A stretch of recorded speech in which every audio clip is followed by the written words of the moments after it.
Stem cells are one of our body's basic building blocks. They have the potential to transform into any other type of cell that the body is built from. That's everything from individual blood cells to the complex cell structures that make up entire organs.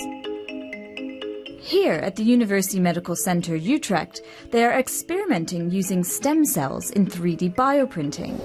Building hydrogel strands bottom up, so layer by layer. And one day hope to print replacement body parts.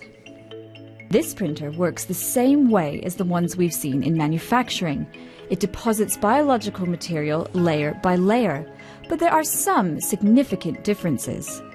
When we look at printing metals or printing plastics, there's high temperatures involved, there's lasers involved, and there can even be organic solvents involved. And we have to extract that all out of the bioprinting process. So we have to redesign the whole process.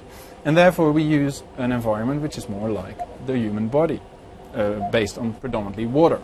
And at a temperature which is very close to body temperature. We can see which cell is where. Bioprinting uses a specially designed bio-ink, made of living cell mixtures. The cells are taken from patient biopsies or stem cells. A layer of water-based gel is printed between each layer of bio-ink. We combine strong biomaterials, degradable plastics, that have been approved for medical use, and we integrate that in our printing process.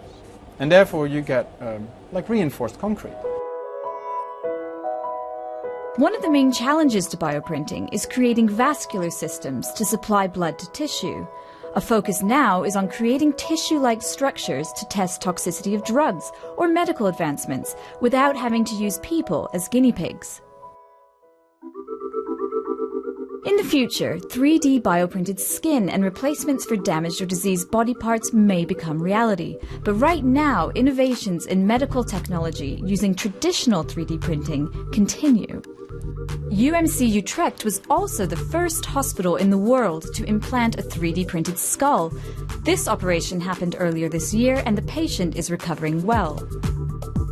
Another innovation from the University of Wollongong in Australia is this biopen, which allows surgeons to deliver live cells directly onto a patient's injury. Later this year, an experimental tissue lab is opening in Utrecht, and the university will offer the world's first joint degree program in biofabrication. It will teach technical skills, but also address ethical issues in this field. You really need to bring in very good evidence and bring in things like research integrity. This is a very, to say so, fancy field everyone likes, but we need to be careful that we realize we are doing the correct steps and we are not overhyping something without the proper evidence. We actually have the printer right here. Back in a 2011 TED Talk, many people were impressed when Dr. Anthony Atala showed off the first 3D bioprinted kidney. Here it is. You can actually see that kidney as it was printed earlier today. But despite the showcase, this prototype kidney neither works nor can be implanted, and that's what researchers around the world have focused on, making bioprinted organs and limbs that surgeons can actually use.